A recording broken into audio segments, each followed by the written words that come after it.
Bom, boa tarde para todos vocês, para todas vocês. Como vocês sabem, nós tivemos um resultado no Senado Federal relativamente a duas decisões. A primeira delas, determinando a cassação do mandato da senhora Presidente da República, né, como todos vocês viram, e a segunda decisão relativa à não suspensão do exercício da função pública da senhora Presidente da República. Nós já, na oportunidade, manifestamos o nosso profundo descontentamento com o resultado, porque nós entendemos que não existe base constitucional e jurídica para a cassação do mandato da Presidente da República. Aliás, as provas do processo mostram clara e indiscutivelmente isso. Ou seja, as duas acusações não procedem, além de ter ocorrido um conjunto de situações que caracterizam a violação ao devido processo legal nesse processo. Então, na verdade, o nosso inconformismo se prende a duas perspectivas. A primeira, a falta do devido processo legal, por diversas razões. E a segunda, pela absoluta falta de substância jurídica nessa decisão que cassou o mandato da senhora Presidente da República. Ou seja, não há crime de responsabilidade, porque nas duas acusações não há ato ilegal. Aliás, uma delas sequer ato há, no caso das chamadas pedaladas fiscais, nenhum ato se consegue identificar da senhora Presidente da República. Não há dolo e não houve nenhuma lesão a objetos que são juridicamente protegidos, tutelados pela ordem jurídica brasileira. Então, diante disso, nós estamos já entramos ontem com um mandado de segurança, vamos entrar na segunda ou terça-feira, mais tardar, com um outro mandado de segurança. Esse mandado de segurança que nós entramos ontem, ele é um mandado de segurança que tem duas alegações. A primeira delas, que um dos dispositivos da lei em que a senhora Presidente da República foi condenada é inconstitucional, porque a lei é antiga e esse dispositivo está incompatível com a Constituição Federal de 1988. E a outra afirmação, explico então, é o artigo 11 da Lei 1079 de 1950. Claro? Esse dispositivo, ele se refere a uma situação que existia na Constituição de 1946, que era guarda de dinheiros públicos. Esse dispositivo da Constituição Federal de 1946 não foi reproduzido pela Constituição Federal de 67 e nem pela de 88. Como a lei foi feita sob a vigência da lei, a lei foi feita sob a vigência da Constituição de 46, então eu tenho uma incompatibilidade desse dispositivo legal com a Constituição. Ou seja, não há um atentado à Constituição na perspectiva em que o princípio que trata esse artigo não estava colocado mais como algo que orientaria os crimes de responsabilidade. A segunda alegação, ela diz respeito à questão da mudança do libelo, né? Todos vocês sabem que há um libelo acusatório, uma peça acusatória, uma acusação que é feita. E a defesa sempre se defende daquilo que está no libelo, ou seja, daquela acusação que é apresentada no libelo. O que ocorre, porém, é que no momento da pronúncia, o relatório feito pelo senador Anastasia acrescentou uma acusação nova. Nós nunca tínhamos debatido durante todo o processo e nem tínhamos produzido prova em relação a essa questão. Isso qualifica uma mudança do libelo, né, como os juristas costumam chamar, uma mutatio libelli. Óbvio, anula o processo indiscutivelmente porque cerceia o direito de defesa e atinge o devido processo legal. O que o senador Anastasia fez, para tentar explicar para vocês, tentando bem simplificadamente? Toda a discussão desse processo era uma discussão que tinha a ver com aquilo que eles falam de pedaladas do ano 2015. O que são as pedaladas do ano 2015? Pela lei, a União tem que pagar uma subvenção ao Banco do Brasil decorrente de empréstimos, de operações de crédito que o Banco do Brasil faz com produtores, para efeitos de que eles possam receber empréstimos a juros menores de mercado e a União equaliza esses juros pagando, no momento oportuno, a diferença. Muito bem. Essa situação que estava colocada foi entendida, num certo momento, pelos denunciantes, no seguinte sentido: eles entendiam que havia atraso e, em havendo atraso, isso qualificaria uma operação de crédito. Ou seja, seria uma forma do Banco do Brasil emprestar dinheiro para a União, o que está vedado pela nossa lei de responsabilidade fiscal. Então, isto qualificaria um ilícito e isto qualificaria um crime. Bem, essa tese, que foi inovadora, ela foi criada pelo Tribunal de Contas da União só em 2015, durante todo o período, todos os governos tiveram situações semelhantes, ela tem um problema grave. Primeiro que isso não é uma operação de crédito. A operação de crédito implica que você empreste dinheiro para alguém. Alguém te empresta e te dá o dinheiro. Né? Nesse caso, não. O empréstimo é feito com o produtor. O governo só repassa a diferença. Bem, mas para justificar que era uma operação de crédito, tinha um problema, porque não havia prazo para pagar. Como é que se pode falar em atraso se não havia prazo fixado? Para contornar esse problema, o senador Anastasia criou um prazo no relatório. Tá? Ele fez uma criação de prazo no seguinte sentido. Depois que houve a decisão do Tribunal de Contas da União, a Presidente da República baixou um decreto para, com base naquilo que o Tribunal de Contas da União decidiu, dizer, olha, o prazo agora passa a ser esse. Daqui para frente, nós não entendíamos assim, mas agora teve a decisão do Tribunal de Contas, agora fixamos um prazo tal para não haver discussão. O senador Anastasia pegou este prazo e disse, bom, se ela baixou agora esse prazo, isso quer dizer que esse prazo já existia antes. E criou o prazo retroativamente. Tá? Só que ele teve um problema ao criar esse prazo, porque, pela análise dele, ao criar esse prazo, o atraso do governo em relação ao Banco do Brasil era só de 4 meses. Só 4 meses. E isso dava uma quantia de dinheiro muito pequena, perto da discussão, era 1 bilhão e pouco, que é absolutamente nada para ter a acusação de que se desequilibrou as finanças do país por força de um atraso de 4 meses. Então, o que faz o senador Anastasia? Diante desse problema que ele próprio criou, com o prazo que ele criou, ele disse, não, a presidenta não pode ser condenada só por isso. Ela tem que ser condenada por todos os débitos atrasados desde 2008, ou seja, desde antes dela ser presidente da República. Ela deveria ter pago esse débito no dia 1º de janeiro de 2015, quando ela tomou posse. Como ela não pagou, ela cometeu o crime de responsabilidade no ato da posse dela. É o único caso que eu vejo para tomar posse e já cometer um crime. Na história da humanidade não existe. Não tem em 2011, nem o presidente Lula teve. Ou seja, a senhora, ao assinar o seu termo de posse, a senhora cometeu um crime. É incrível, mas é essa a construção jurídica. Esta tese nunca havia sido levantada anteriormente. Então, ela é uma mudança da acusação, porque ficou não só o que foi atrasado, entre aspas, em 2015, mas também todo o atraso anterior. Então, nós estamos dizendo que o julgamento é nulo por força desta questão. Nós vamos entrar, como eu disse, segunda ou terça-feira, é tempo de preparação da peça, com um novo mandado de segurança, em que nós vamos discutir 2 outras questões. Uma das questões são vícios do processo judicial. Nós entendemos que não foi respeitado o devido processo legal. Por quê? Porque, desde antes da defesa produzir a sua primeira prova, vários senadores e julgadores diziam que não iam mudar a posição. Falaram isso não só para a imprensa, falaram isso oficialmente. Diziam, o senhor pode, no caso para mim ou para a defesa, o senhor pode produzir a prova que o senhor quiser, que eu não vou mudar a minha opinião. O senhor pode alegar o que o senhor quiser e demonstrar o que o senhor quiser, que o meu voto já está dado. Bom, isso é uma violação flagrante ao direito de defesa, porque o mínimo que se espera do direito de defesa não é poder apresentar a defesa, é que o juiz ouça a defesa, para ver se é procedente ou não, ou seja, não é só formal. Vários senadores chegaram a dizer, inclusive, que era uma questão de rito. Não é só um rito, tá certo? Que vai ter que ser respeitado. Então, com base nisso, nós entendemos que o princípio do devido processo legal foi profundamente desrespeitado, por provas que estão documentadas nos autos. E o outro argumento que nós vamos apresentar é exatamente a falta de motivo ou de justa causa para o impeachment.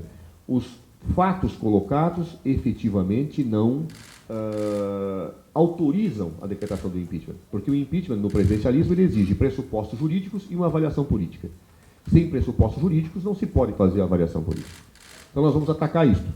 Alguns vão tentar confundir essa questão com aquilo que se chama mérito do impeachment. E vão dizer que o judiciário não pode apreciar o mérito. O mérito é, a nosso ver, a avaliação política do processo de impeachment.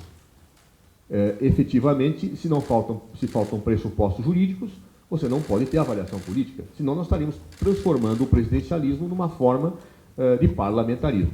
Além do que, não só o executivo corre risco com essa interpretação, Outras autoridades correm risco. Por exemplo, os ministros do Supremo Tribunal Federal e o senhor Procurador-Geral da República. Eles estão submetidos à mesma lei do impeachment. Amanhã ou depois, se o Procurador-Geral da República ou algum ministro do Supremo, com alguma decisão, afrontar o Congresso Nacional, uma maioria pode declarar o impeachment dele sem pressuposto jurídico. Então, se entender, por exemplo, que não se pode examinar essa questão, de certa forma está se autorizando o Congresso Nacional, por razões políticas, a afastar os próprios ministros do Supremo e o Procurador-Geral da República. Então, nós vamos demonstrar isso nesta peça, tá certo? Dizendo que essa é uma questão de estabilidade democrática, uma questão que tem a ver com o Estado de Direito, sob pena de um poder destituir os outros livremente, sem qualquer pressuposto constitucional para tanto. Então, esta será a ação que nós entraremos na próxima segunda ou terça-feira, assim que ela ficar concluída.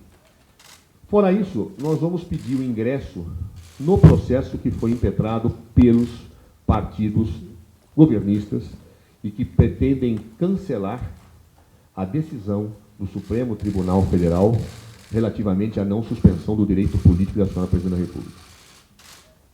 Eu até achei estranho, quero lhe dizer, e nesse ponto, eu acho que é a primeira vez dentro desse processo, eu concordo com a advogada da acusação, a doutora Janela Pascoal, que falou isso também, que esse pedido pode anular toda a decisão.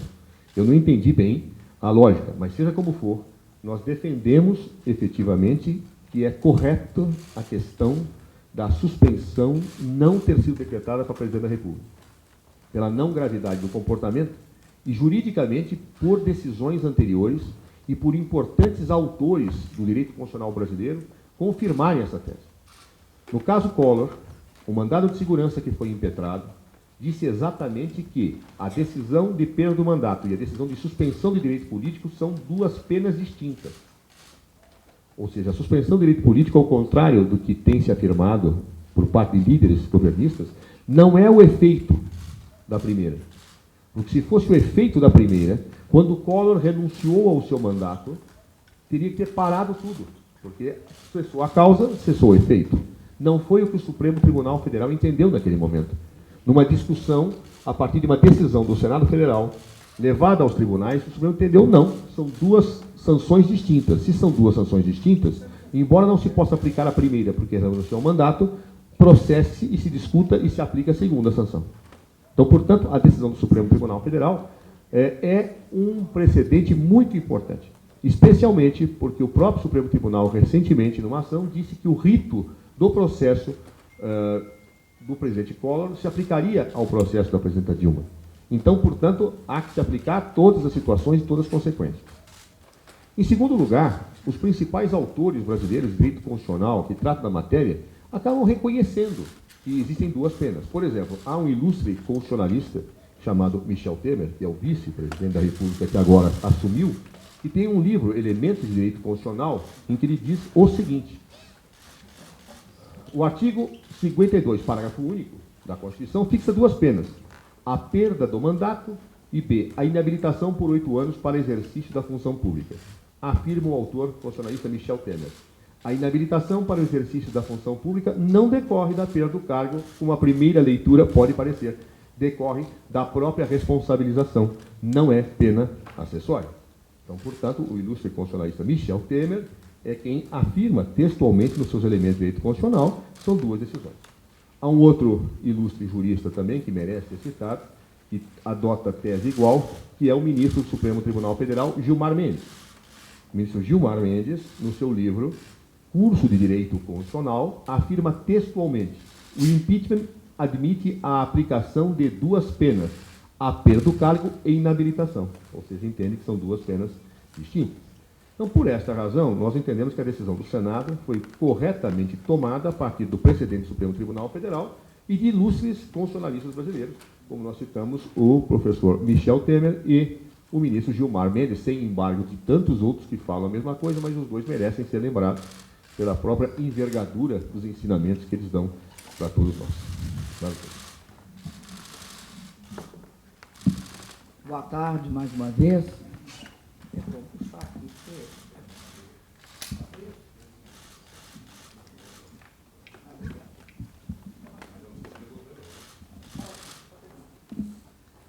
Eu queria Eu queria agradecer a presença de vocês mais uma vez. E queria externar algumas considerações, avaliações, antes da gente abrir para as perguntas. Eu acho que o que caracteriza esse processo de impeachment sem crime de responsabilidade é justamente isso, a sua imensa fragilidade jurídica e o impacto político, portanto. Onde está a fragilidade? A fragilidade está no que é a acusação, o cerne da acusação. 3 decretos de crédito suplementar e as chamadas pedaladas, que não são pedaladas.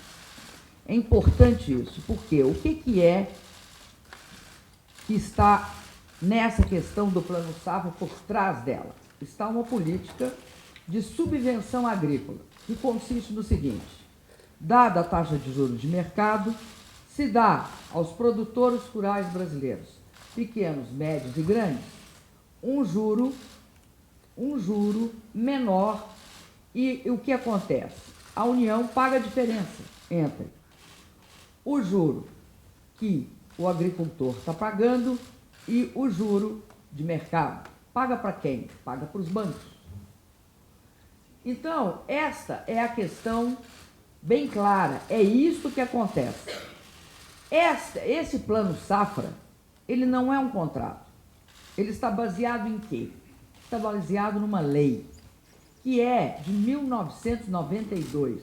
Portanto, a base dele não é um contrato, é uma lei. E a lei dispõe, faça-se assim, faça-se assim, faça-se assim. Uma das coisas que a lei dispõe é quem interfere neste processo. É o Conselho Monetário Nacional, o Banco Central e o Banco do Brasil. Os dois, os primeiros que eu citei, na retaguarda. E o Banco do Brasil fazendo o empréstimo. E o Ministério da Fazenda e a Secretaria do Tesouro dando o ordenamento para se fazer. O Plano Safra da Agricultura é lançado publicamente, sempre foi lançado publicamente.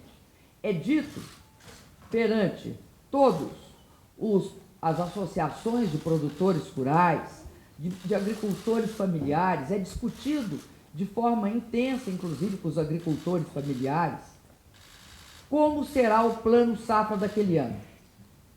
A partir dessa discussão e do anúncio público, a partir daí, os órgãos do governo passam a executar o plano. O que disse o Ministério Público Federal? O que é óbvio, porque isso está na lei, diz o seguinte: não tem participação nessa execução da Presidência da República, porque a lei não estipula que tenha.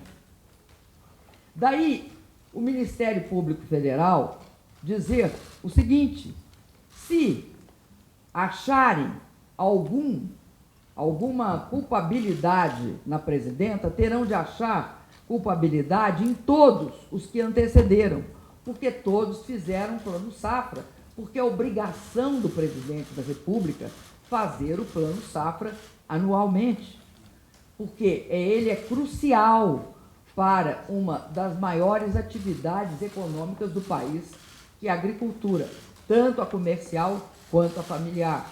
A agricultura comercial, ela assegura que esse país seja um dos maiores exportadores de alimentos e de proteínas.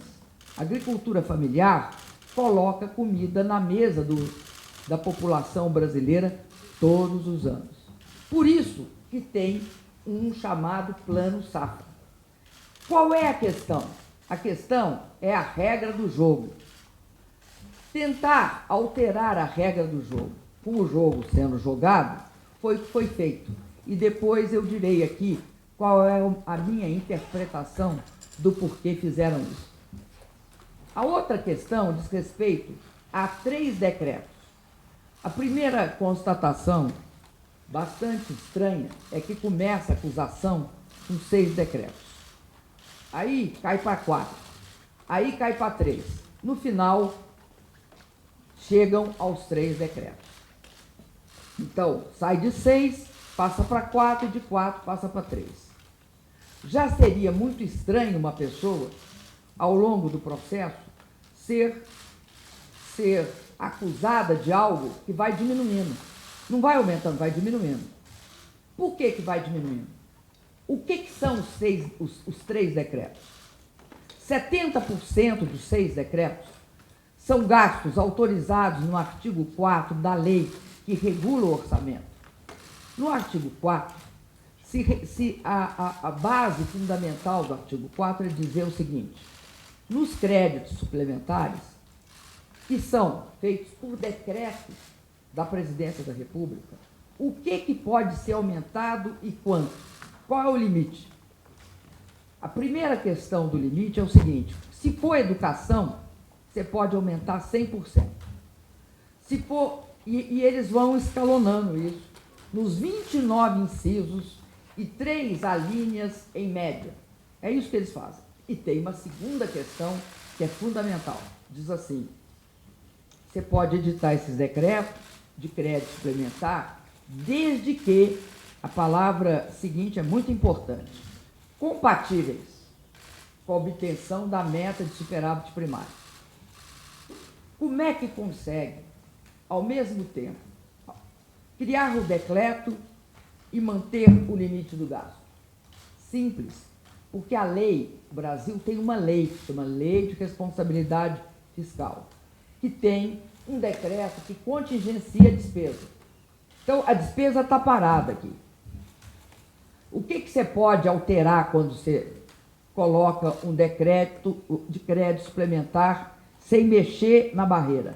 Você pode, tudo que você aumentar num lado, você tem que diminuir no outro.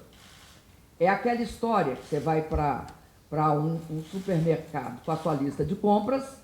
Se tem na sua lista de compras, você só tem R$100 no bolso, tantos quilos de feijão e tantos quilos de arroz, para você comprar qualquer outra coisa, ou você diminui os quilos de arroz ou os quilos de feijão. Então, se eu for comprar massa, eu vou ter que diminuir um dos dois. Então, é essa questão. E a palavra compatível, ela é muito importante, porque compatível dá um sentido de movimento, você vai se tornar compatível, né? Bom, é muito interessante que a lei orçamentária enviada ontem muda o compatível para de acordo. Muda esse. Desde que compatível com a obtenção da meta de resultado primário para de acordo com a meta de resultado primário. Por que eles mudaram esse compatível que vinha de antes? Né, que não veio só em 2015. Por quê? Porque o de acordo cria uma barreira maior e mais adequada e compatível com a decisão do tribunal. E aí é muito difícil mostrar que não foi uma versão do tribunal retroativa. O que leva à mudança? Maior clareza? Maior clareza, por que só foi necessário em 2015 e nunca se fez essa alteração em momentos anteriores? Por nenhum dos presidentes anteriores. Bom, o que eu quero dizer além disso é o seguinte: os 3 decretos dizem respeito fundamentalmente a gastos tais como educação, justiça, ou seja, tem suplementação do poder judiciário. Tem suplemento, 70% é educação. E aí, os outros 30% está dividido entre judiciário, Ministério da Justiça, Direitos Humanos e, se eu não me engano, também Ministério de Ciência e Tecnologia. Por que eu estou falando isso para vocês? Para mostrar do que se trata. Eu estou sendo vítima de um processo de suspensão do meu mandato, de cassação do meu mandato, de condenação à maior pena política que alguém pode ter no Brasil por 3 decretos e um plano safra, do qual eu não participei. E 3 decretos também que foram sistematicamente feitos. Mas o que eu quero falar para vocês é sobre a fragilidade da acusação. A fragilidade da acusação se deve ao fato que, nessa turbulência política que se caracteriza pela ação da Operação Lava Jato, pela investigação generalizada de vários daqueles que me julgaram, eu sou uma pessoa que não tive nenhuma acusação nesse sentido. Então, nós estamos diante, e aí vem a terceira questão. A terceira questão é que nós estamos diante de um golpe. Um golpe parlamentar, mas um golpe. No Brasil, há uma grande inconformidade dos golpistas. Inconformidade. Essa inconformidade decorre do fato de que tenta-se, de todas as maneiras, evitar que fique claro, completamente evidente, o caráter deste processo. Em que consiste esse processo? Esse processo consiste em 2 coisas. Consiste em outras também, mas eu vou falar de principalmente 2 coisas. A primeira coisa está registrada na gravação feita pelo ex-senador do PMDB, Sérgio Machado, com o senador Romero Jucá. E na fala do senador Romero Jucá, no sentido de vamos estancar a sangria, porque, caso contrário, nós seremos atingidos. Eu estou fazendo uma leitura livre, mas vocês podem pegar a fita, e olhar os termos efetivos. Mas a ideia é essa: ou tira ela, ou a investigação continua. Então, este é um dos móveis, um dos motores desse processo de impeachment. O outro motor é o fato de que eu fui eleita com 54 milhões e meio de votos. Ora, o projeto que estão tentando aplicar no Brasil não teve os votos necessários para que ele fosse executado. Então, que processo é esse que, ao mesmo tempo que retira a presidência da República, ou mesmo antes dela sair, começam a executar um programa de governo que não tem o menor respaldo das urnas? Não foi esse o programa de governo que me levou e, infelizmente, levou comigo junto o vice? Não foi ele. Se ele se dá o direito de utilizar a condição de vice para assumir a presidência, ele tem também de usar a condição de vice para cumprir o programa que deu o mandato nas urnas. Caso contrário, a ilegitimidade é total. Caso contrário, o processo que surge e emerge do Estado Democrático de Direito, principalmente esta categoria, Estado Democrático de Direito. A categoria democrática, que é a legitimidade conquistada nas urnas, não só para a eleição, mas para a execução do programa. E o de direito, que é a questão da legalidade desse processo, está em causa. Por isso eu acho gravíssimo o que aconteceu aqui nos últimos dias de agosto. E lamento profundamente que, ao mesmo tempo, esse seja um processo que tem um impulso para se desnudar, que é uma coisa estarrecedora. Eu vou mostrar qual é o impulso básico do desnudamento. No próprio processo de votação. Mais uma vez, ele se desnuda. Por que ele se desnuda? Porque, se na primeira parte você tem, no meu impedimento, você tem os votos do conjunto de pessoas, de senadores, que sempre estiveram nesse combate e que tinham clareza que era um impeachment sem crime de responsabilidade, eu sei que tinha muitos senadores indecisos, sei que tinha muitos senadores desconfiados que esse processo não era o que pintava. Mas, sobretudo, sei também que o governo interino fez uma imensa pressão noticiada pelos próprios jornais. Aliás, sei pelos jornais, sei, apesar de toda o viés da mídia do meu país, ela não conseguiu ocultar o fato de que havia imensas pressões partindo do governo interino naquele momento provisório e ontem, como hoje, ilegítimo, sobre os respectivos senadores das bancadas mais variadas. Ora, o segundo voto, eu acho que é o voto daqueles que não consideram que, de fato, cabia uma punição. E é interessante essa consideração. Não cabe uma punição. São senadores que estavam indecisos, são senadores que não tinham, que foram ou sofreram pressões, mas que votaram, então, no sentido que eu não teria a inabilitação dos meus direitos políticos por 8 anos. Quero dizer aos senhores que este é a segunda vez que votam não, que julgam os meus direitos políticos.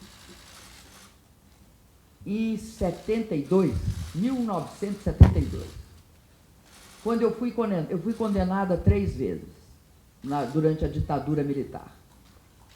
Uma vez em São Paulo, por 4 anos. Uma vez no Rio de Janeiro, por 1 ano e 1 mês. E uma vez em Minas Gerais, por 1 ano. Totalizando 6 anos e 1 mês. A pena de 4 anos acarretava consigo cassação de 10 anos. Eu fui cassada por 10 anos. E, naquele momento, parece que é uma cena minha. A cassação de 10 anos caiu porque, no processo, eu tive um processo e a pena de 4 anos caiu. Caiu a pena de 4 anos e caiu depois uma das duas, que eu nunca sei se foi Minas ou se foi São Paulo. Como eu não recorri, de qualquer jeito eu paguei 2 anos a mais.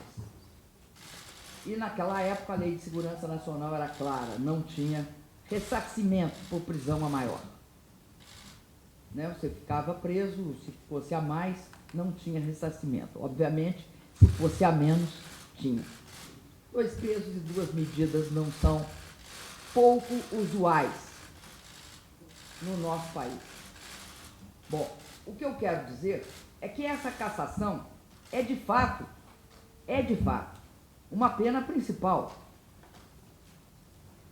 Você tem um impeachment sem crime de responsabilidade. Afasta uma pessoa inocente do cargo. E, além disso, tira seus direitos políticos por 8 anos, também sem crime de responsabilidade. E aí, o que acontece com o nosso país? Acontece que o maior contrato que existe neste país é entre o governo e seu povo. Ele é rompido de todas as formas. Eu não acho que atenua ou não atenua o que fizeram. Eu não acho isso. Acho que são detalhes e decorrências do que fizeram. Podiam ter feito diferente, podiam ter feito de qualquer forma. O fato gravíssimo é que me condenaram à pena de morte política ao me tirarem da presidência, que é a maior pena que algum brasileiro ou brasileira pode ter. Esse é o fato. Agora, que as pessoas sempre aqui no Brasil também têm outro hábito, esqueçam o que eu escrevi, esqueçam o que eu falei. Aqui, o compromisso com a coerência muito pequena, principalmente nas questões grandes. Não peço coerência de todos os atos de cada um dos brasileiros ou das brasileiras, até porque todos nós somos humanos, mas eu acho que coerência nas questões fundamentais todos nós temos de procurar ter ao longo da vida, até porque é isso que torna uma pessoa digna ou indigna. Finalmente, eu queria dizer para vocês que eu acho gravíssimo o fato de que um programa, né, que não é o programa eleito pelas urnas, seja executado nos próximos anos. Acredito que para todos nós, a consciência de que a democracia foi julgada junto comigo, eu tenho. Acho que parte da sociedade brasileira progressivamente terá, cada vez mais. A democracia foi julgada comigo. Infelizmente, nós perdemos. Espero que nós todos juntos saibamos reconstruí-la. Espero também que ao longo desse processo nós sejamos capazes de ter clareza daquilo que nunca mais pode acontecer. Nós somos uma democracia jovem, nós somos uma democracia que ela não pode passar pelo fato que de todos os presidentes eleitos, só 4 cumpriram integralmente o seu mandato. Isso não pode acontecer. E é algo extremamente grave. E acho que tem de ser mudada esta lei, porque ela permite esse tipo de golpe parlamentar. E quero mais uma vez reiterar, golpe parlamentar, sim, diferente de golpe militar. Aliás, a teoria do golpe de Estado não começa com golpe militar. Ela remonta a golpes dentro de processos republicanos ou, por exemplo, como o 18 Brumário de Luiz Bonaparte, que não era uma ditadura. Era um golpe para diminuir o poder diminuir o poder do parlamento e aumentar o poder do então Luiz Bonaparte sobrinho. Esse golpe nosso aqui é um golpe que tem uma característica muito forte. Ele é um golpe parlamentar. Ele não é o golpe militar que, naquela imagem que eu sempre faço da árvore, o golpe militar, sendo a árvore a democracia, o golpe militar destrói a árvore. Tira não só os galhos da árvore, mas corta o tronco, que é o processo que nós todos aqui no Brasil conhecemos de perda de direitos generalizados, direito de expressão, manifestação, é muito importante isso, porque está em curso no Brasil uma grande repressão às manifestações, e se eu tenho orgulho de uma coisa, é que nós sempre convivemos com manifestações contrárias. Nós jamais reprimimos, nós nunca tivemos uma atitude antidemocrática deste tipo, que está em curso no Brasil hoje. Tira direito de organização, tira liberdade de imprensa. O golpe parlamentar, ele, em relação à árvore da democracia, ele atua como se fosse um parasita, um fungo. Ele corrói lentamente. Por isso que todos nós temos de debater essa questão, porque só o oxigênio desse debate, a força da verdade, mas, sobretudo, não é possível esse tipo de repressão no Brasil a manifestações absolutamente pacíficas. Não é possível que não se possa falar o que se quer. Exemplo, fora Temer. Não é possível isso. Se podem. Quando você começa a ter medo das palavras, é que inicia o processo repressivo e o processo arbitrário e autoritário. Sempre foi assim na história da humanidade. Temer as palavras leva a isso. Por isso que eu me orgulho muito, durante todo o meu governo. Nós jamais tivemos medo das palavras, porque eu sempre disse, eu prefiro a voz surda das ruas que o silêncio da ditadura. porque o silêncio das ditaduras eu conheço na pele. Todos nós aqui sabemos como é que foi o tempo da crise econômica. O tempo da crise econômica começa no final de 2014 para os países emergentes.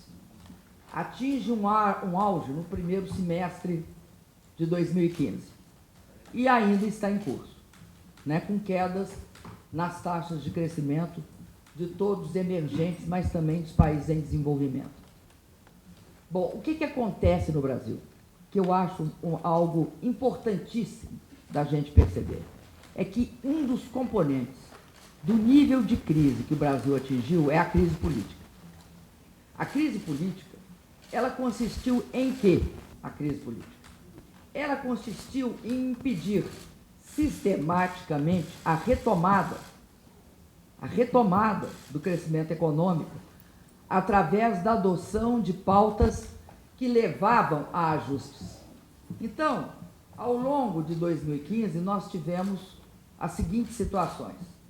Todos os projetos que nós enviamos para a Câmara Federal, eles ou foram negados ou foram aceitos apenas parcialmente. As chamadas pautas-bomba, como assim as apelidou a imprensa brasileira.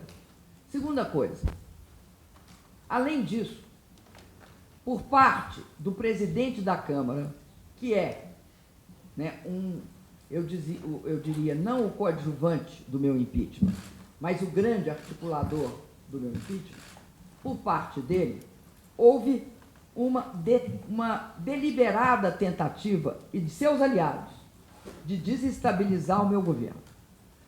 Além disso, além de não aprovar aquilo que nós mandávamos, eles faziam uma outra coisa. Eles ampliavam os gastos. Chegou a ponto de ter 130 bilhões em estoque de pauta-bomba no Congresso. No ano de 2016, foi pior ainda. A Câmara parou. Do dia em que ela tinha de começar a funcionar, que é fevereiro de 16, até 5 dias antes de eu sair, não funcionou nenhuma das comissões essenciais para tramitar qualquer projeto. Quando você me pergunta, então, quer dizer que não tinha crise, aí mudou a situação econômica, vamos mudar, então, completamente a pauta? Não, senhora. Não, senhora, por que não? Por conta do seguinte. Primeiro, porque a deterioração dessa crise, ela, de um lado, eu diria para você que é fruto, sem sombra de dúvida, é fruto dessa tentativa de criar um ambiente propício ao impeachment. Deteriora a situação econômica para que isso sirva de caldo de expansão do vírus do impeachment. Mas tem outra característica que é muito importante, que é a seguinte, chama-se a criminalização da política fiscal no Brasil. O Brasil, e não sou eu que digo, você pega a nota do ministro interino, então, quando da saída do Reino Unido da União Europeia, e a nota diz o seguinte: eles tinham, naquele momento, se eu não me engano, um mês e alguns dias, à frente do governo. A nota diz o seguinte: o Brasil é um país com fundamentos sólidos. Quais são os fundamentos sólidos que ele elenca? Fundamento número 1, tem 378 bilhões de dólares, eu não lembro se é 378 ou 76, porque flutua. Bilhões de dólares em reservas. Lembro que quando o Fernando Henrique saiu do governo, tinha 34, dos quais a maioria comprometida com o pagamento de débitos imediatos, vencidos. E quando o Lula saiu, eu tinha 258 bilhões, se eu não me engano. Esses 376 ou 378 foram frutos do meu governo. Fundamento sólido número 1. Fundamento sólido número 2, que eles lembram, que a dívida no Brasil é denominada em reais e não em dólares. Dívida denominada em reais significa uma dívida sólida, controlada pelo Brasil e não mais como era na época do governo anterior ao Lula, que qualquer crise lá fora, o tempo fechava aqui no Brasil. Por quê? Começava a corrida contra o real, havia um nível de perdas imenso. Lembrando Simonsen, né? A inflação aleja e o câmbio mata. Não ter dinheiro em reservas, todos os países emergentes sabem perfeitamente no que resultou no final dos anos 80. Terceira questão.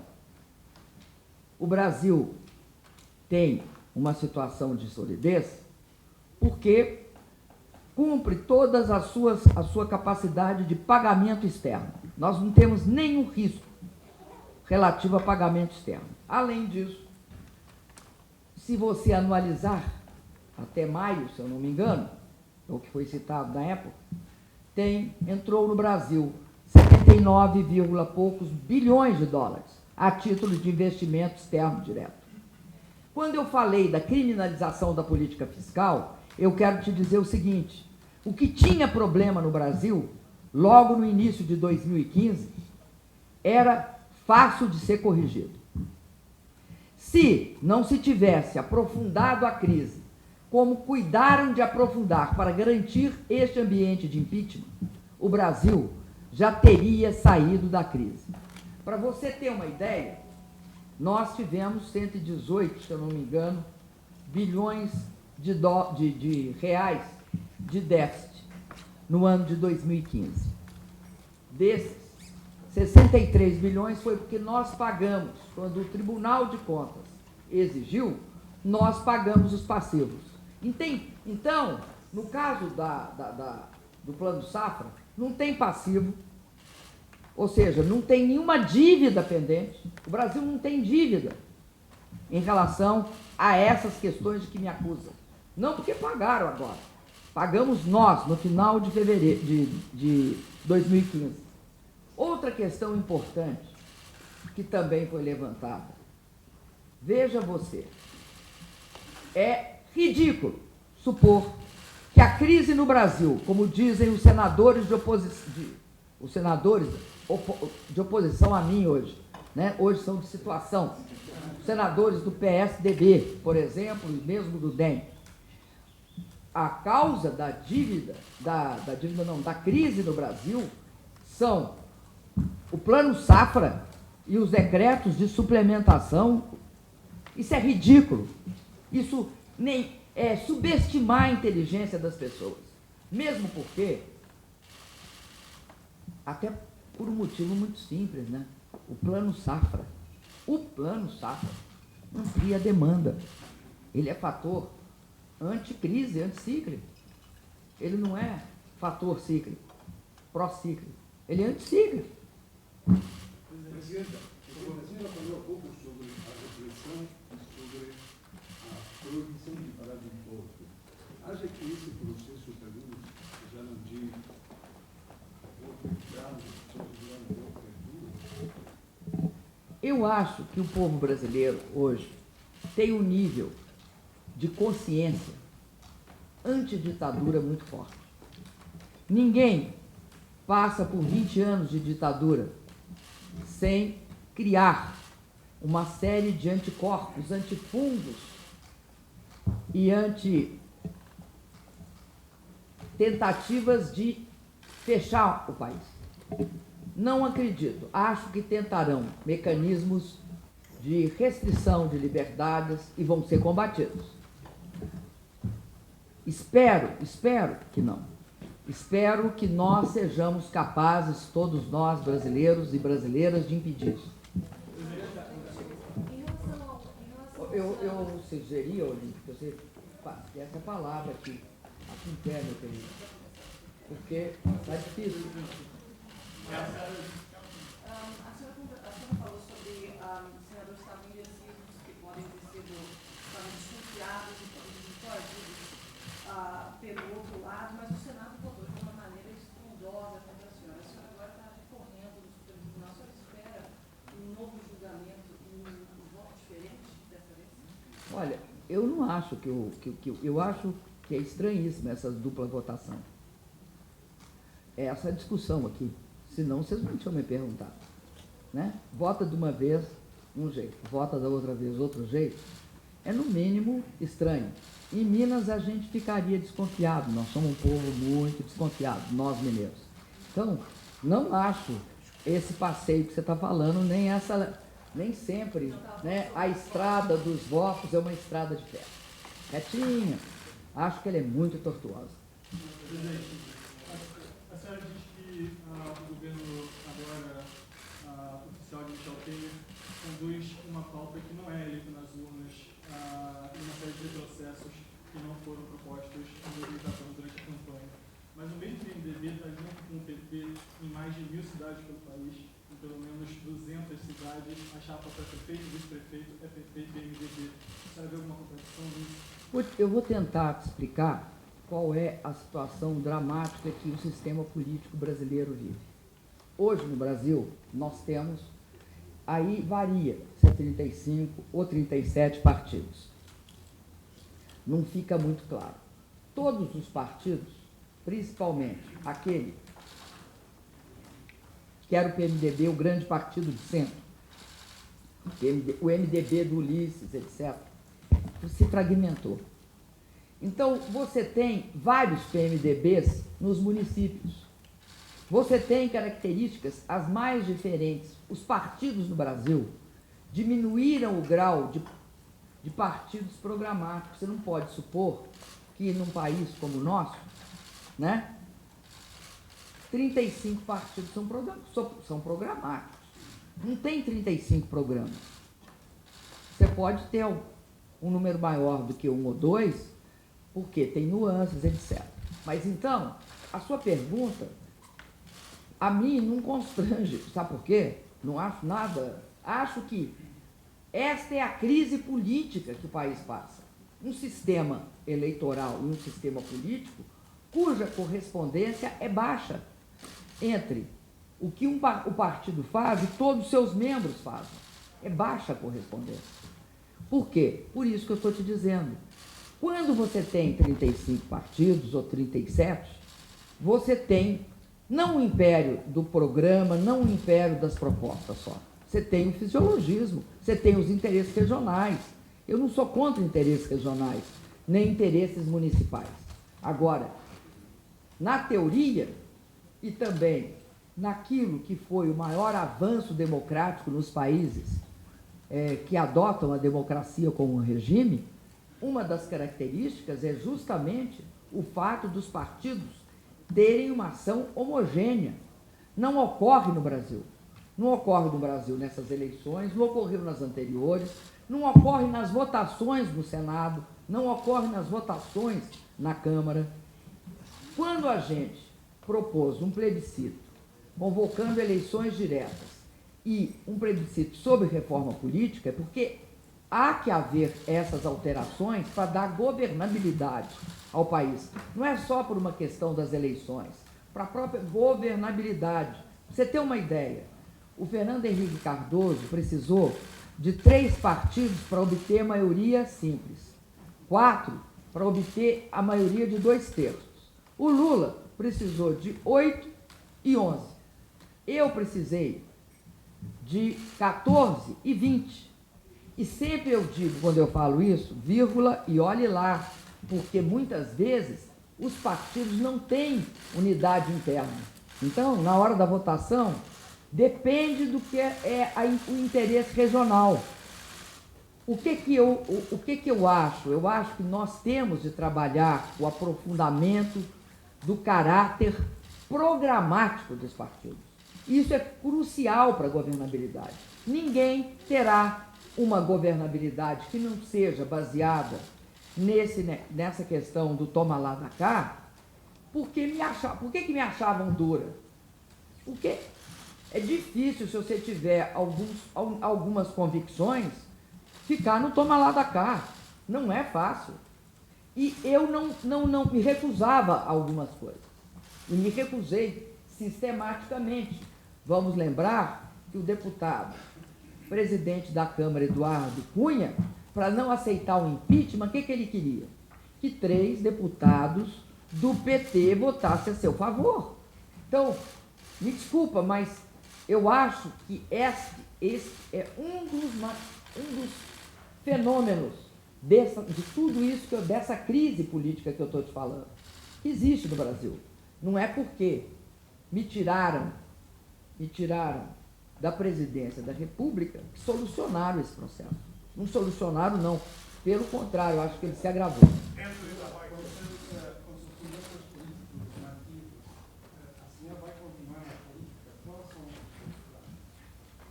Olha, eu não vou fazer planos de hoje para amanhã ou para depois da manhã. Eu sempre fiz política na minha vida. Eu fiz de várias formas política. Eu fiz política sem ter nenhum mandato, né? Eu não fui presa na ditadura por ter representação parlamentar. Eu respeito a representação parlamentar e acho que a representação parlamentar ela é importante, muito importante. Ela faz parte da democracia. E não vai haver democracia no Brasil se nós não melhorarmos a representação parlamentar. Eu sempre fui, ou eu fui uma militante, né, sem mandato, ou eu fui presidente da República. Eu não tenho hoje nenhum projeto muito claro ou algum projeto já elaborado. Agora, eu sou uma pessoa que acho que sem política... O que é política para mim? Para mim, a política é o seguinte: quando eu olho só a minha vida pessoal, eu não estou fazendo política. Eu só faço política quando eu me coloco e falo qual é, o que eu posso fazer, o que eu acho que é correto para o conjunto dos homens e mulheres que comigo dividem esse tempo histórico. Para mim, fazer política é a obrigação de pensar nos outros. Não tem só política partidária, não acho que tem, mas eu acho que pensar nos outros é fundamental. Demonizar a política é característica do fascismo e do nazismo, né? Que achavam que só tinha um tipo de manifestação possível, que era o partido nazista ou fascista. Mas eu não tenho, um projeto ainda elaborado. Agora, eu tenho à disposição sempre de contribuir dentro das minhas possibilidades para que o Brasil seja um país desenvolvido e muito mais justo e democrático, sobretudo. Senhora, eu queria saber um pouco aí sobre essa pergunta, né? Se vai ficar aqui em Brasília, se vai sair, se essa oposição que falou que vai fazer, que ainda não tem um projeto, talvez, mas vai ser dentro do PT, vai ser como vai seguir esses próximos dias? Olha, eu não tenho um projeto político no sentido que eu entendi que ele estava me perguntando, eleitoral. Eu não tenho isso elaborado nem nada. Agora, eu tenho um projeto político, eu farei oposição a esse governo, independentemente do lugar que eu esteja. Eu não ficarei em Brasília e pretendo ir para Porto Alegre e tenho também a possibilidade de ficar um tempo no Rio, porque eu tenho a minha mãe tradicionalmente mora no Rio de Janeiro. É lá que é a moradia da minha mãe. Eu vou a semana que vem já para Porto Alegre. Não, eu tento fazer isso no início, pretendo fazer no início da semana. Não vou aqui dizer com riqueza de detalhes, porque eu tenho de levar tudo que está aqui, eu tenho de tirar tudo do palácio, então requer um pouco de logística e suor.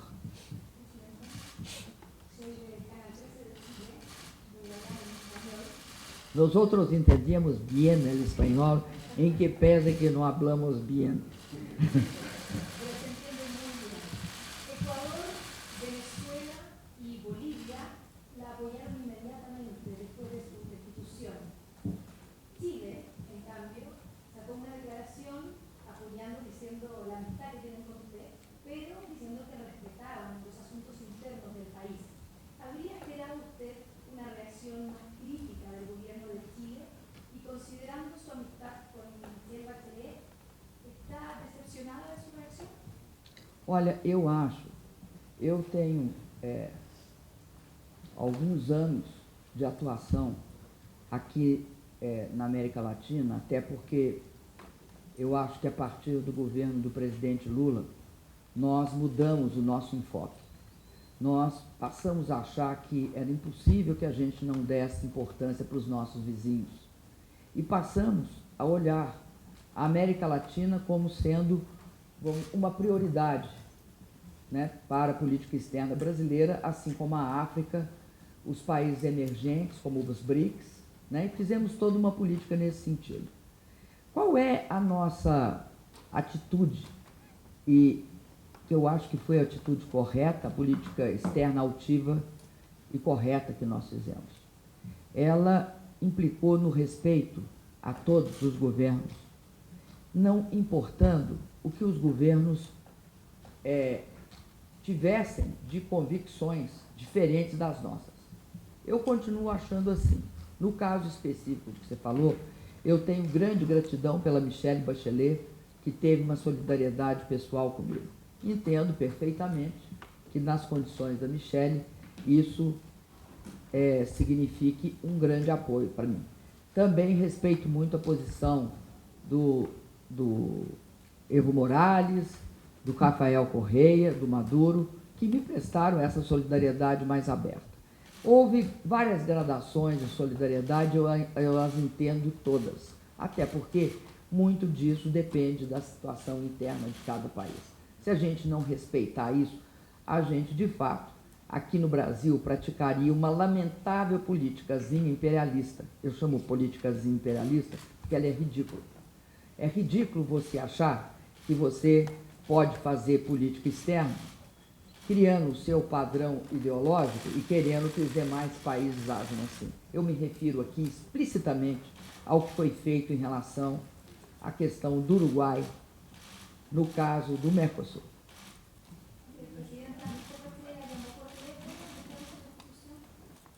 Eu já não sei direito se foi antes ou depois. Acho que foi antes. Porque é um momento um tanto ou quanto tumultuado. Mas você gostaria de visitar a Argentina, Chile, Equador? Ah, visitarei todos. Visitarei muitos países. Não, agora daqui a pouco ainda não. Sim, teria o maior prazer em ir ao Chile, até porque no Chile, além de ter a grande Michelle Bachelet, tem a CEPAL, né? E é importante a CEPAL como um centro de pensamento para a América Latina toda. Ah, não, eu não tenho a menor condição de te dar como é que vai ser a minha agenda. Eu peço desculpa, mas não tenho condição.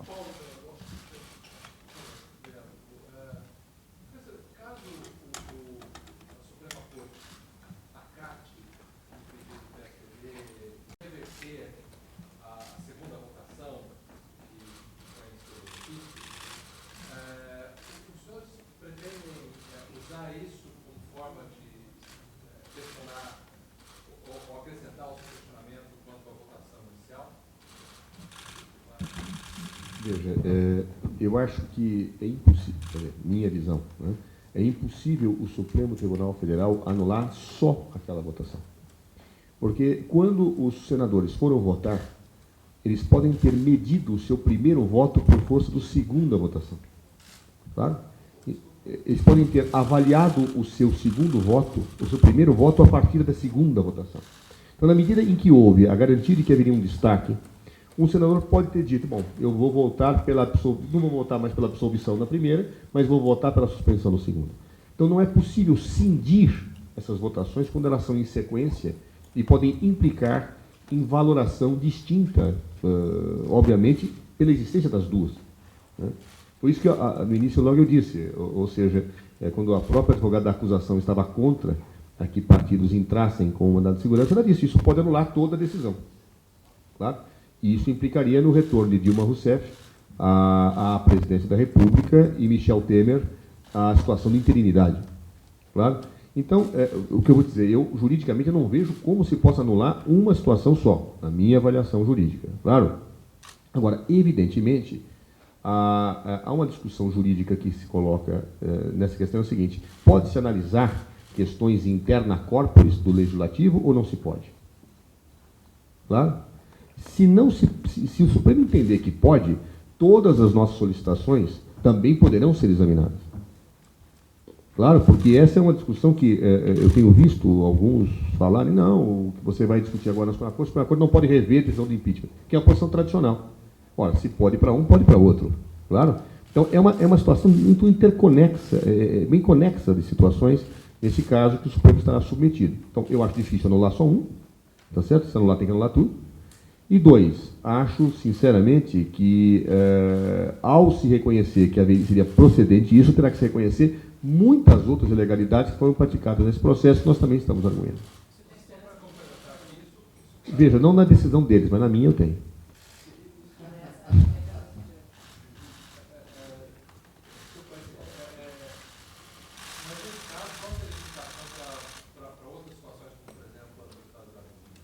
Nenhuma.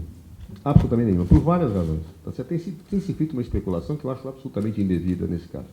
Em primeiro lugar, as regras que definem a cassação do mandato de um parlamentar são distintas das regras que destinam do impeachment. O impeachment, ele vale para presidente da República, ministro do Supremo, procurador-geral da República, a lei 1079 de 50.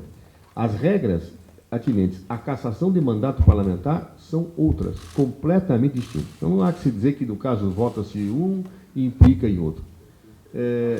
Claro. Eu acho que tem uma clara tentativa, nesse caso, de tentar...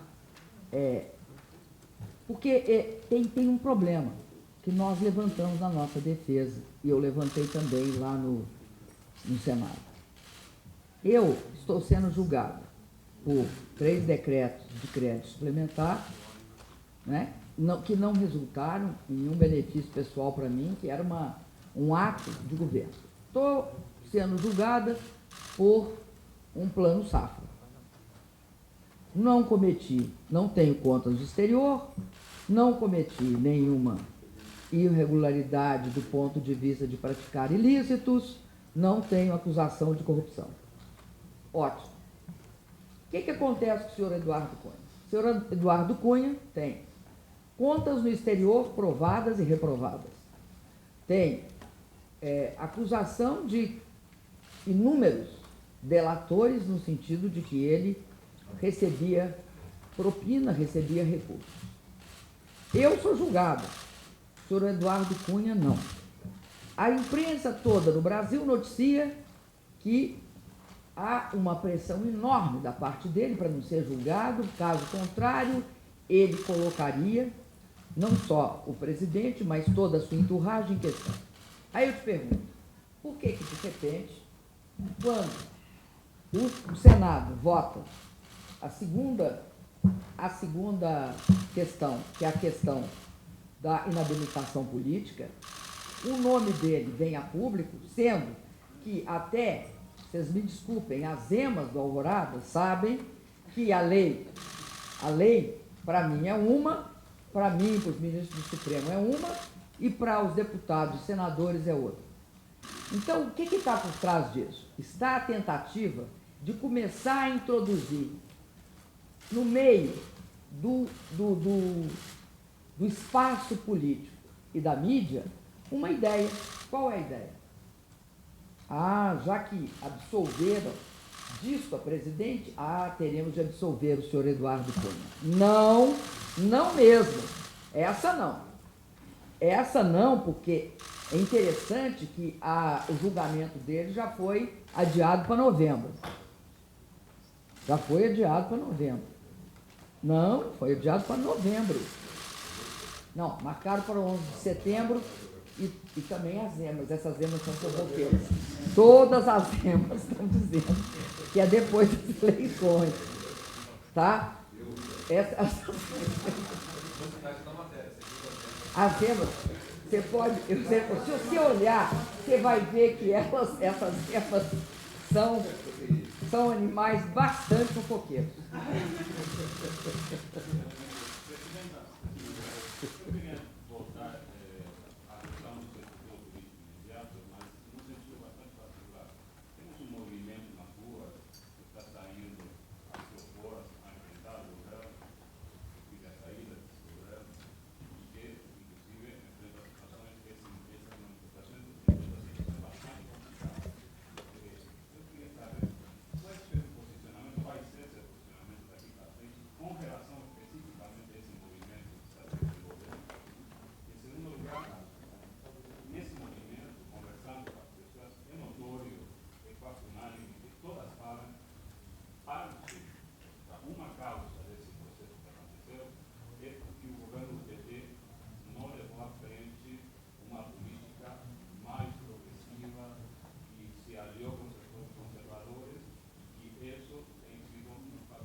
Primeiro, na primeira pergunta sua é qual é a minha posição em relação aos movimentos.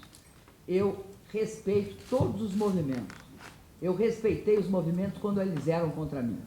Agora, não só vou respeitar os movimentos, mas os movimentos dos quais eu sou a favor, sempre que possível, apoiá-los-ei de forma direta ou indireta.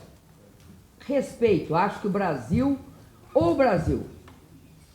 mantém o que nós fizemos nos últimos tempos, que é respeitar a voz das ruas, mesmo quando havia protestos bastante veementes, protestos até que levaram a algo que eu repudio, levaram à violência e à intolerância. Ouvi isso quando foi contra a posição que eu represento e representava. Então, agora, o que eu acho que é fundamental e que eu me orgulho muito é de ninguém pode acusar o meu governo de ter sido um governo pouco democrático e repressor.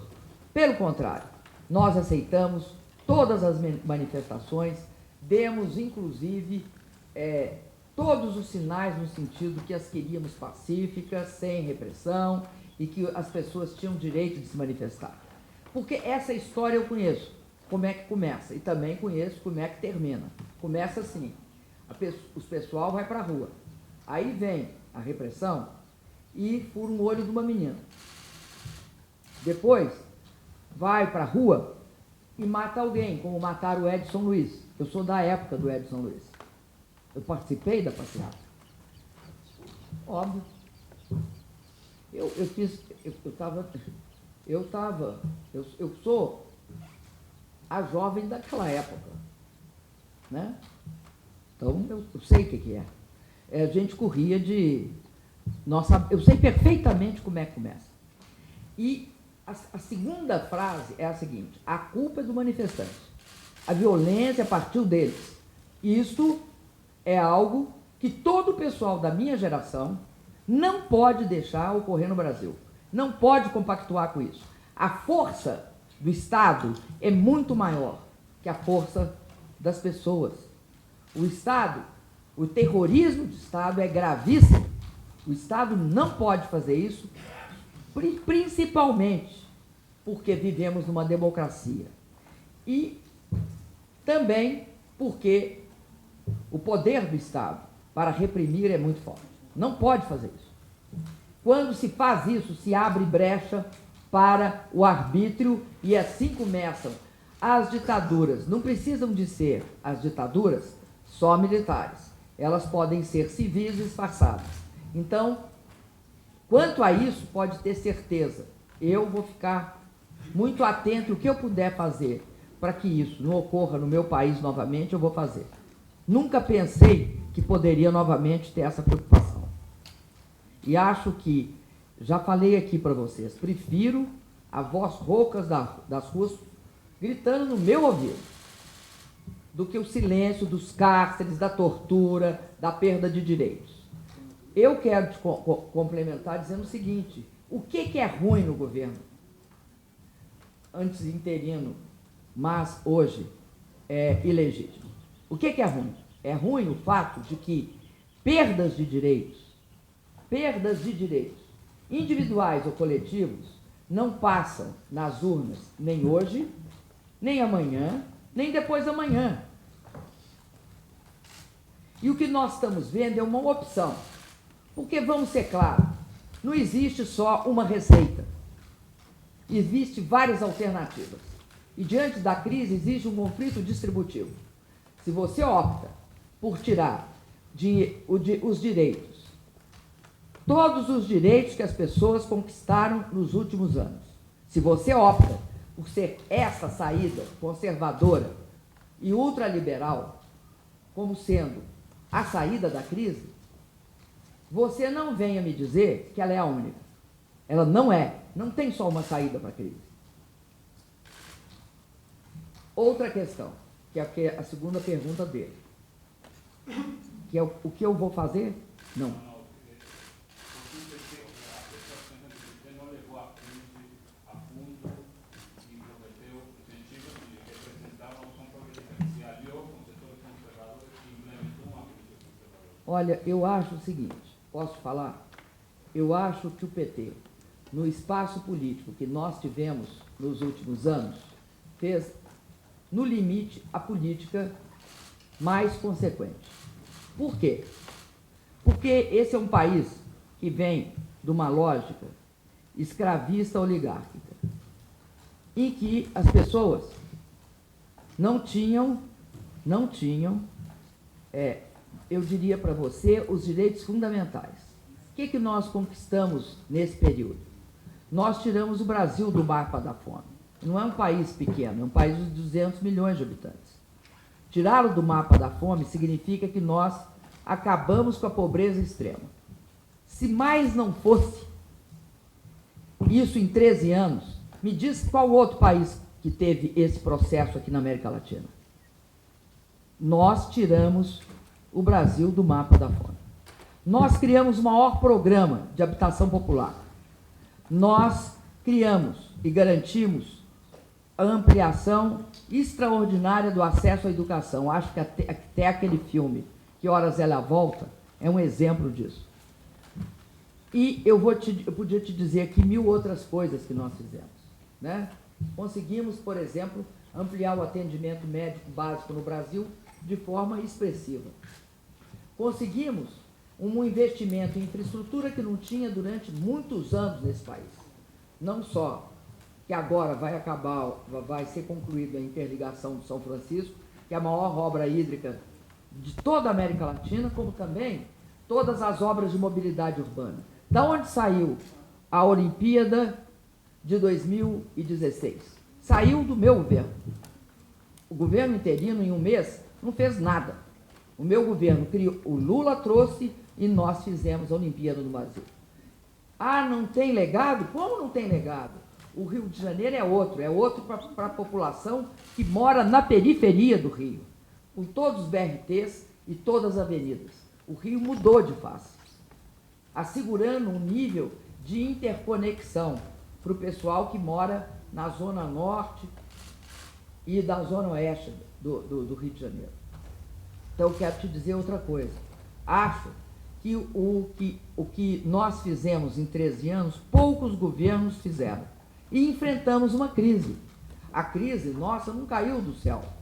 A crise nossa primeiro começa em 2008, a quebra do Lehman Brothers, a maior crise depois de 29, os Estados Unidos entram em colapso. Depois, logo depois que eu assumo, você tem a crise do euro e nós ali resistindo.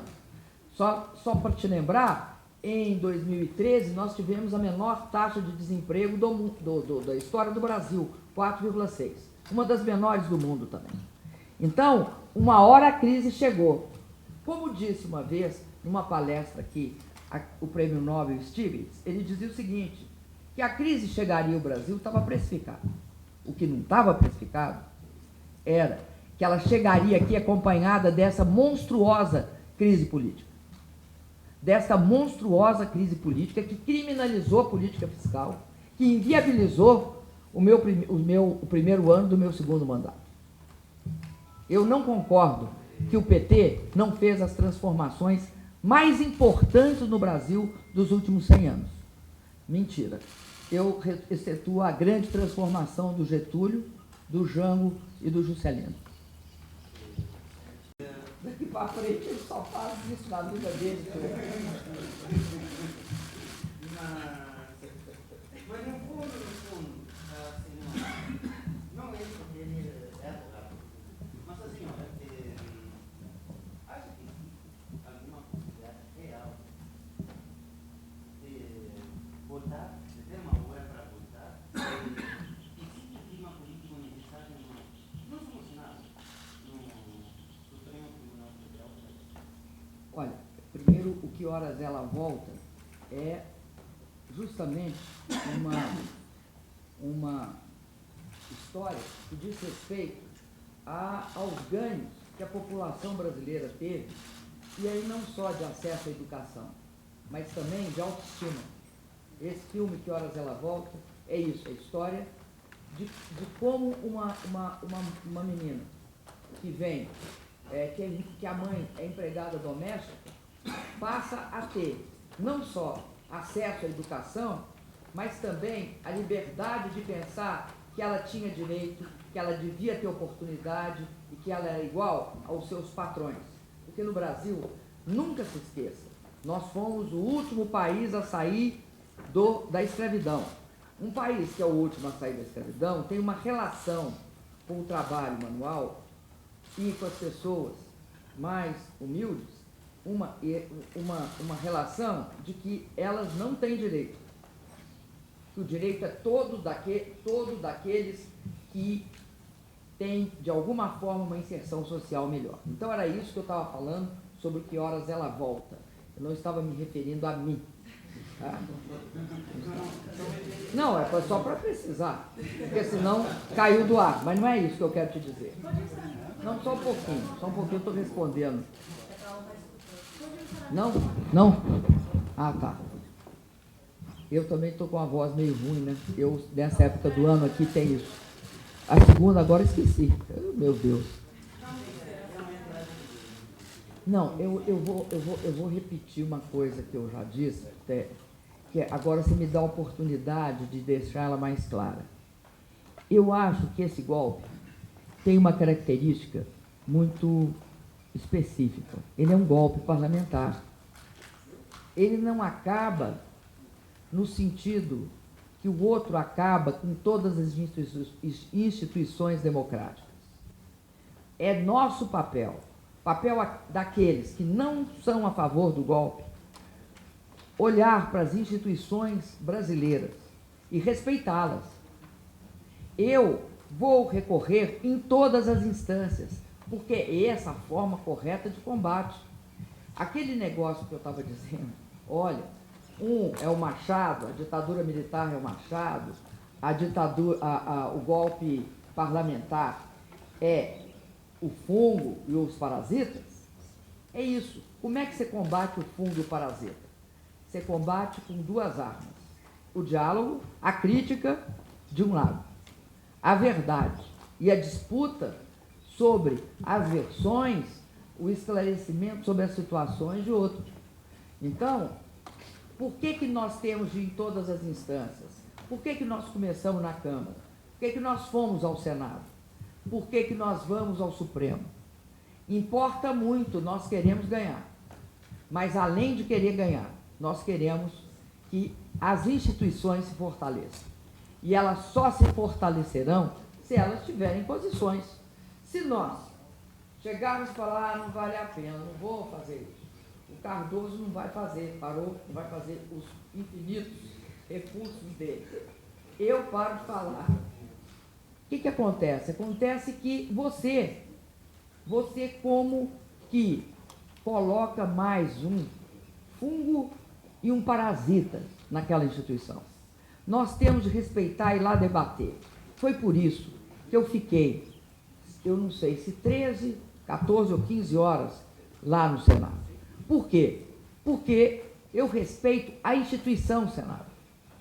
Eu posso não concordar com os senadores, mas eu tenho obrigação de respeitar a instituição Senado. Mesmo assim, é um golpe parlamentar. Isso não significa que não seja um golpe parlamentar. Agora, a instituição Senado, eu tenho de respeitar, ela é um local de disputa de visões, ela é um local em que se discute quais são o que está sendo rompido, o que deve ser preservado, como é que as coisas são. Então, a mesma coisa ocorre com o Supremo. Nós iremos a todas as instâncias. Não é um golpe igual ao outro. Na ditadura, eu lembro que a minha geração, logo no início, logo depois do golpe, tinha uma campanha. Sabe qual era a campanha? A campanha é a pior herança que a ditadura provoca numa geração jovem. A descrença na democracia. Eu lembro que em 1965 houve eleição de 2 governadores, se eu não me engano, do Rio e de Minas Gerais. Palavra de ordem. Anule seu voto, abaixo a farsa eleitoral. Essa era a palavra de ordem. Eu não quero o Brasil e nem a juventude desse país, como foi a minha, achando que a saída é anule seu voto, abaixo a farsa eleitoral. Eu não quero isso para o país.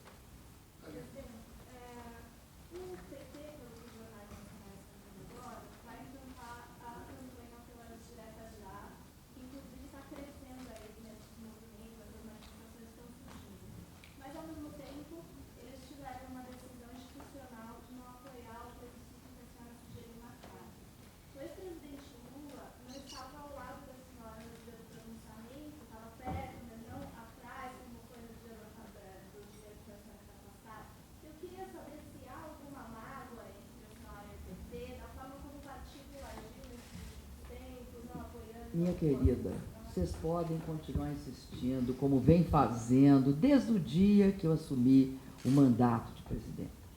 Essa conversa que o presidente Lula não estava ao meu lado, vocês estavam aqui, vocês viram o tumulto que foi. Você me desculpa, mas isso não tem pé nem cabeça. Segunda coisa, mudar de posição é da vida.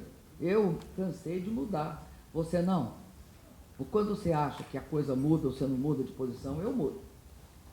Então, eu acho o seguinte, quando eu propus eleição direta, era porque eu recebia, talvez com muito mais pressão aqui, essa visão de que as pessoas consideravam importante que a gente recorresse a vamos dizer, a uma recomposição do pacto democrático por baixo.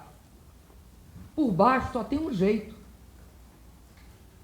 Democracia.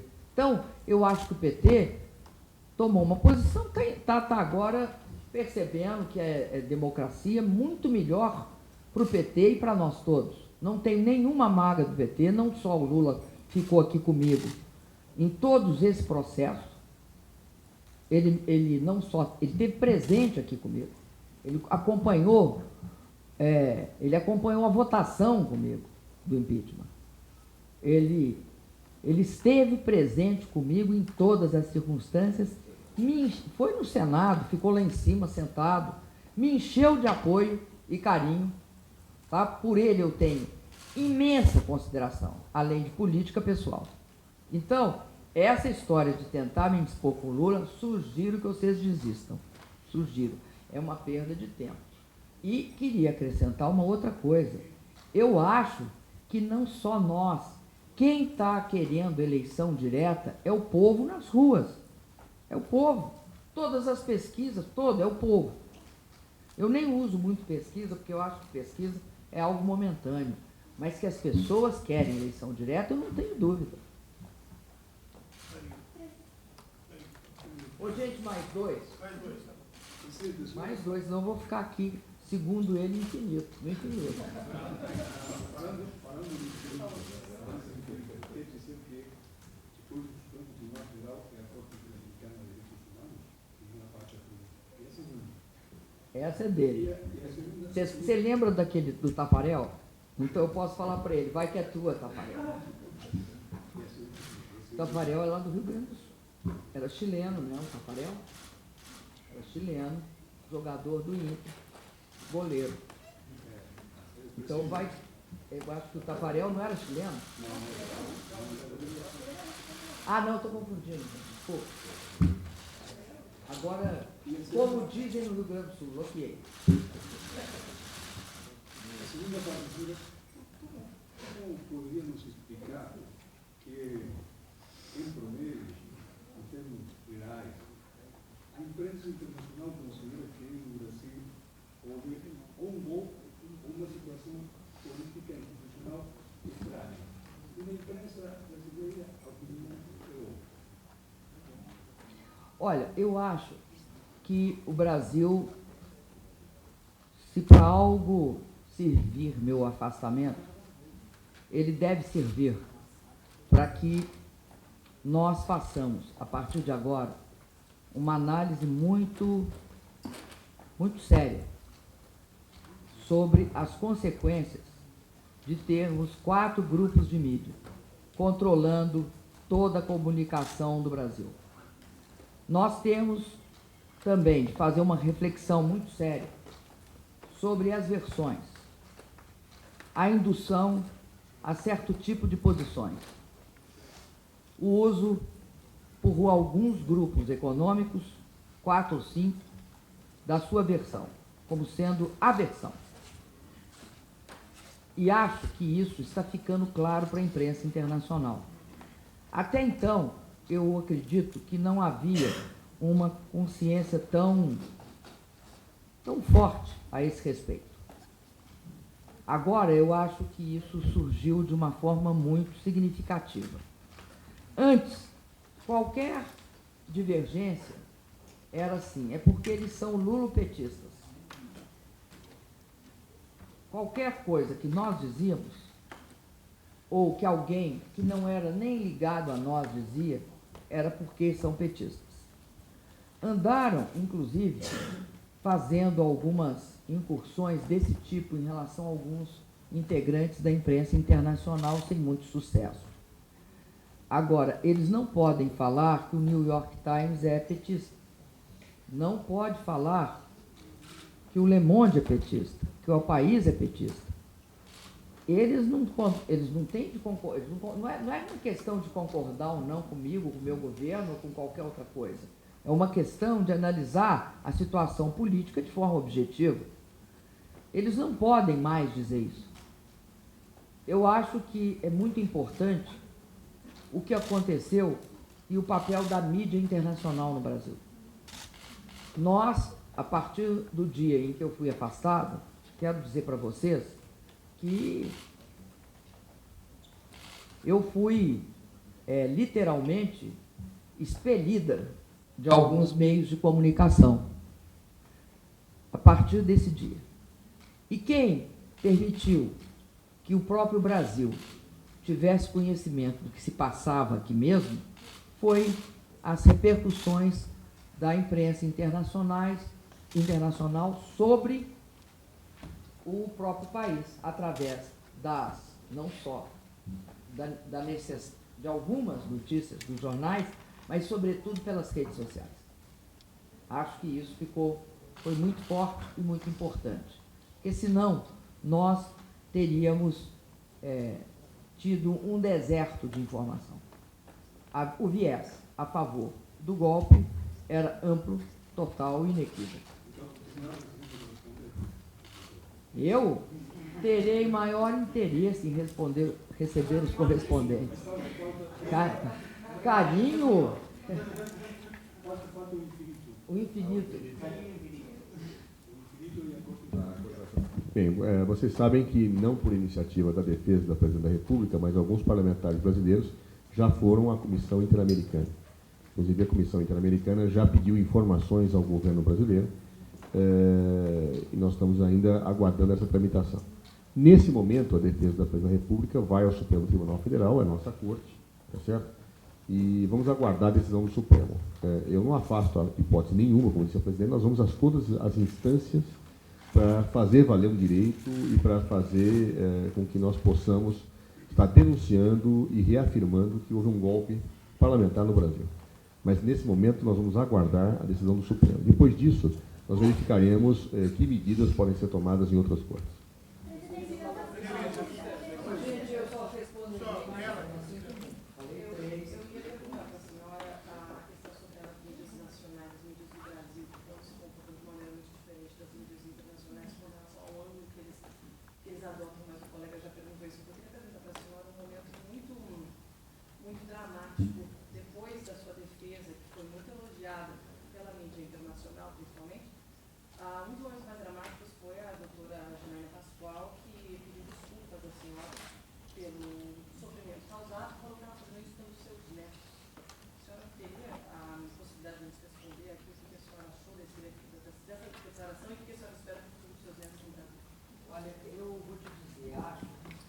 Que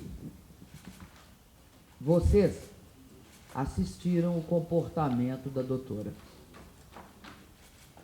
O comportamento da doutora é um comportamento de uma pessoa cujo as convicções não se parecem com as minhas, nem do ponto de vista político, nem do ponto de vista cultural, nem do ponto de vista humano. Não respeito uma pessoa capaz de falar o que falou. Para os meus filhos, para os meus netos, olha, para os meus netos eu quero um Brasil democrático, cheio de oportunidades. Eles terão, tenho certeza que terão. E não é por causa da doutora Janaína, não é por causa dela.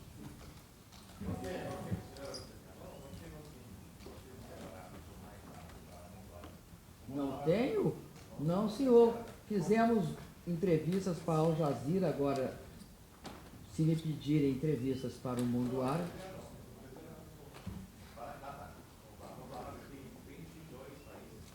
Uai, mas ninguém nunca me pediu. Eu gosto muito do Mundo Árabe, quero te dizer. Posso te falar uma coisa? Eu vou te explicar por que eu gosto do Mundo Árabe. Tá? Porque eu acho que o Mundo Árabe tem uma cultura altamente sofisticada. Tem muita gente hoje no mundo que acha que a cultura árabe é uma cultura simplista, que é uma cultura de terroristas. Eu discordo disso radicalmente. Eu considero a cultura árabe uma das maiores contribuições para o pensamento da humanidade. Então, eu estarei sempre disposta a receber jornais, revistas e periódicos. Só que vocês vão convir comigo que nesse período eu recebi bastante. Vocês têm de convir comigo. Recebi individual, coletivamente, individual.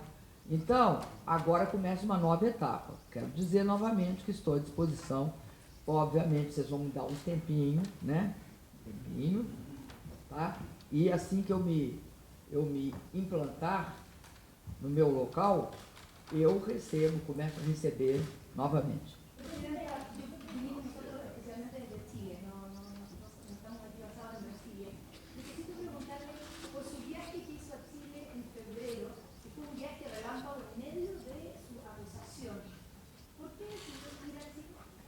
Porque la Barcena, la presidente de CEPAL, me invitou para fazer uma conferência. E você não acredita, eu não conhecia CEPAL, não tinha ido personalmente. Sou de uma geração em que CEPAL foi muito importante para o pensamento da economia latino-americana. Então, para mim foi importante fazer uma discussão a respeito do que acontecia em Brasil. CEPAL é um centro de formação de pensamento latino-americano. Isto é uma coisa. A outra coisa é que considero que Bachelet é uma das mais importantes lideranças de Latinoamérica. Não só porque por toda su trajetória, mas por sus posiciones, que combinam la firmeza e la capacidade de diálogo. Por isso, sempre que pudo, em várias circunstâncias, não necessariamente só em Chile, pero em outras circunstâncias, eu sempre hablé com Bachelet. Não só eu, pero lideranças latino-americanas e internacionais.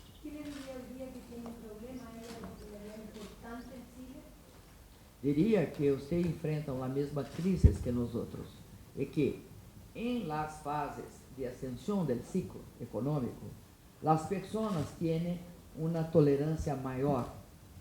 Em las fases de descenso do ciclo, o que está em questão? Quem serão as pessoas que pagarão por la crise? E não há demagogia. Se paga sempre. Em la crise há que pagar alguma coisa.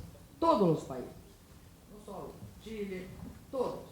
Então, há em países como os nossos, o Chile, o Brasil, que tem uma tradição conservadora muito forte, que tem uma tradição em que as elites, quando não gostam de uma situação, criam toda a sorte de barreiras, de problemas.